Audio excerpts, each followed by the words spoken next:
পৃথিবীতে সবকিছুই পরিবর্তনশীল, ঋতু বদলায়, বদলায় সময়ও, কিন্তু বঙ্গে এক যুগ পার হলেও ফেরে না রাস্তার হাল। দীর্ঘ 12 বছর ধরে শিলিগুড়ি মহকুমা পরিষদের অন্তর্গত চটহাট অঞ্চলের বাজার থেকে তেলিগঞ্জ গ্রাম পর্যন্ত 5 কিলোমিটার রাস্তার ভগ্নপ্রায় দশায় পড়ে রয়েছে।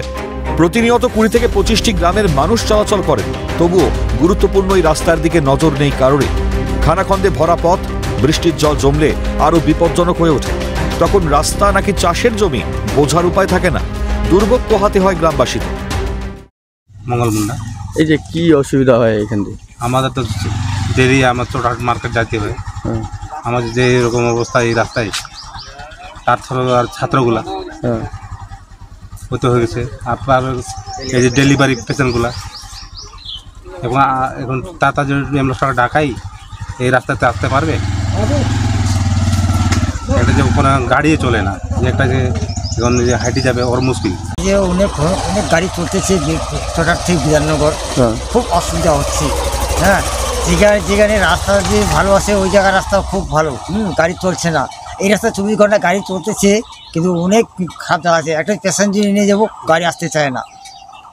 এটা খুব অসুবিধা আছে। বেশ কয়েক বছর ধরে এটা আন্দোলন চলতেছে, এখনও রাস্তা ক্লিয়ার হচ্ছে না। অভিযোগ, রাস্তা সংস্কারের দাবি নিয়ে গ্রামবাসীরা বহুবার পঞ্চায়েত প্রধানকে জানিয়েছেন, কিন্তু কোনো লাভ হয়নি। ভোটের সময় নেতারা এসে শুধু প্রতিশ্রুতি দিয়ে চলে যায়, কিন্তু ভোট পেরোলে দেখা মেলে না নেতাদের। না, প্রধানকে বলছি, পঞ্চায়েতকে বলছি, ওই হবে, ভোটের আগে আসে, ভোটটা দাও, কাজ হয়ে যাবে। বর্ষার পরে কাজ, ভোট যখন হয়ে গেল, এরকম তো কতবার বললো ভোটের পরে হবে, এখনও হচ্ছে না। দেখেন আজকে এই অবস্থা করে চলে যায় ফাঁকি দিয়ে ভোট নিয়ে। প্রধান পঞ্চায়েতকে আমি বলতেছি ভোটের সময় ওরা আসছে, ওরা কি বলছে, হ্যাঁ হবে, কালকে হবে, ওদিন হবে, পরের দিন হবে, কিন্তু ওরা কথা দিয়ে যা ভোট নিল বাস ওরা ভাগে গেলো। কিন্তু রাস্তা আমাদের একটা ডেলিভারি পেশেন্ট যে রাত্রিবেলা আসতে চায় না, যে গাড়িটা আসেন তোমাদের রাস্তা খুব খারাপ। এ বিষয়ে পঞ্চায়েত সমিতির সভাপতি রিনা এক্কা জানান, শিলিগুড়ি মহকুমা পরিষদকে জানানো হয়েছে, অবিলম্বে রাস্তার কাজ শুরু হবে। এই রাস্তাটা দরকার আছে, আমিও গিয়ে দেখে আসছি। আর এটা আমরা গত বছরে এসএমপিকে দেওয়া হয়েছিল, আর এসএমপি এসজেডিএতে দেওয়া হয়েছে। আমি খবর নিয়েছি এই রাস্তাটার ডিপিআর সব কিছু হয়ে গেছে, আর কিছুদিনের মধ্যে এই রাস্তার কাজ স্টার্ট হবে। এই নিয়ে কটাক্ষ করতে ছাড়েনি বিরোধীরা। স্বাধীন হওয়ার পরেও কোনোদিন পিছনে কেন হয়নি, তার কারণ সেটা তো একটা মোটা এমন খরচা হবে, তার জন্য এরা ওই রাস্তাগুলো করছে না।